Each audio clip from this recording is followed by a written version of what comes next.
আসন্ন ২৬-এর ভোটে কি তবে ভোট দিতে পারবেন না মতুয়া সম্প্রদায়ের মানুষ? বাংলায় এসআইআর প্রক্রিয়া শুরু হবার সাথে সাথে যে আশঙ্কার কালো মেঘ ঘনীভূত হয়েছিল, সেই আশঙ্কাই কি তবে এবার সত্যি হতে চলেছে? যদি প্রায় ১ লক্ষ মতুয়া ভোটার ভোট দিতে না পারেন, তবে কার ক্ষতি? রাজ্যের শাসক দলের নাকি রাজ্যের বিরোধী দলের? যে বিরোধীরা এতদিন পর্যন্ত এই এসআইআর সমর্থন করছিলেন, তাদের সেই সমর্থন কি এবার তাদের পথেই কাটা হয়ে দাঁড়াতে চলেছে? বিপুল সংখ্যক মতুয়া সম্প্রদায়ের মানুষকে সিএ ক্যাম্পের মাধ্যমে নাগরিকত্ব দেওয়ার যে প্রতিশ্রুতি দেওয়া হয়েছিল, সেই প্রতিশ্রুতিরই বা কী হলো? তবে কি বিজেপির কাছে এবার বুমেরাং হতে চলেছে এই এসআইআর?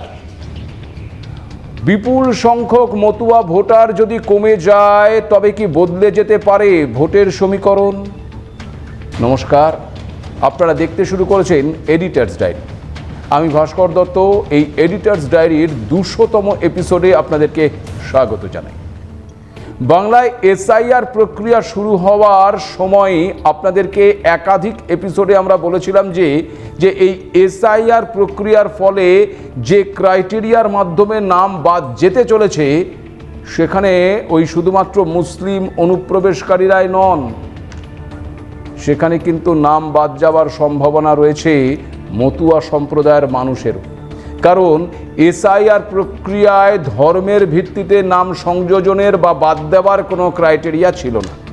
সে কারণে একজন মুসলিম অনুপ্রবেশকারীর নাম বাদ যাবে, যে কারণে ঠিক একই কারণে মতুয়া সম্প্রদায়ের মানুষেরও যে নাম বাদ যাবার সম্ভাবনা রয়েছে, সে কথা আগেই আমরা আপনাদেরকে জানিয়েছিলাম।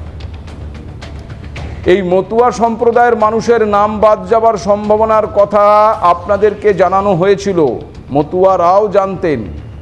কিন্তু আমরা দেখতে পেয়েছিলাম যে এসআইআর ঘোষণার অনেক আগে থেকেই মতুয়া অধ্যুষিত ওই এলাকাগুলোতে বিজেপির তরফ থেকে ক্যাম্প তৈরি করা হয়েছিল, সিএএ ক্যাম্প।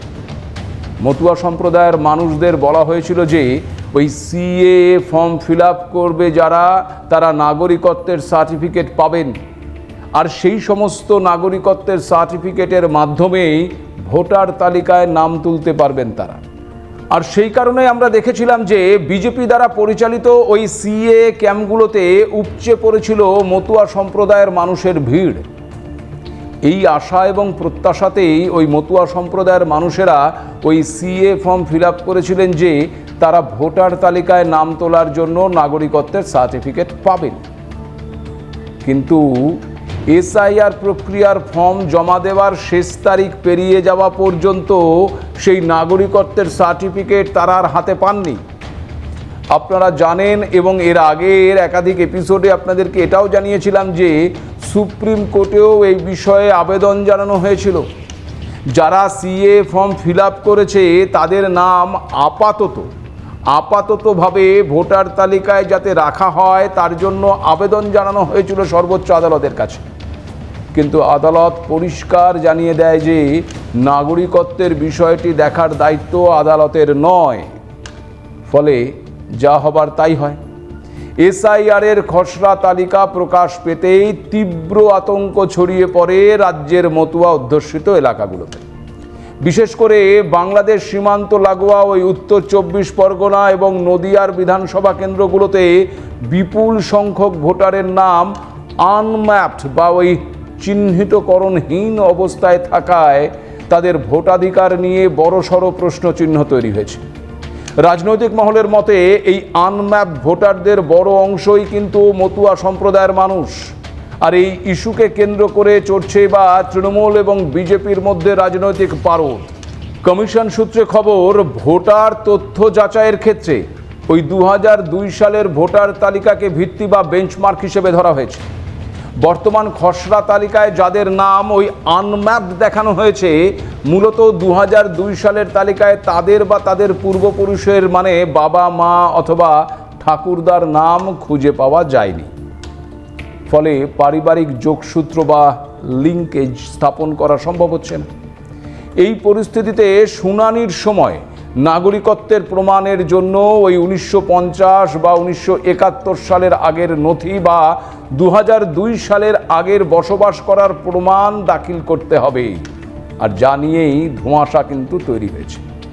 আবার যাদের নাম খসড়া তালিকায় নেই তারা নতুন নাম তোলার ক্ষেত্রে ফর্ম 6 ফিল আপ করে জমা দিতেই পারেন, কিন্তু সেক্ষেত্রেও যে ওই নথি তাদেরকে দিতে হবে, আর সেই নথি প্রদানের ক্ষেত্রে প্রতিবন্ধকতা থেকেই যাচ্ছে।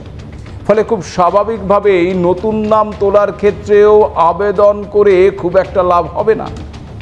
অর্থাৎ এসআইআর প্রক্রিয়ায় সিএএ ফর্ম ফিল আপ করে ভোটার তালিকায় নাম তোলার যে আশা বা প্রত্যাশা ওই মতুয়া সম্প্রদায়ের মধ্যে তৈরি হয়েছিল তা পূরণ তো হলোই না, বরং যাদের নাম 2025-এর তালিকায় ছিল তাদের অনেকের নাম বাদ যাওয়ার আশঙ্কা তৈরি হয়েছে। এই অবস্থায় খুব স্বাভাবিকভাবেই আগামী 2026-এর ভোট থেকে মতুয়াদের একটা বিরাট অংশকে ভোটদান থেকে বিরত থাকতে হতে পারে।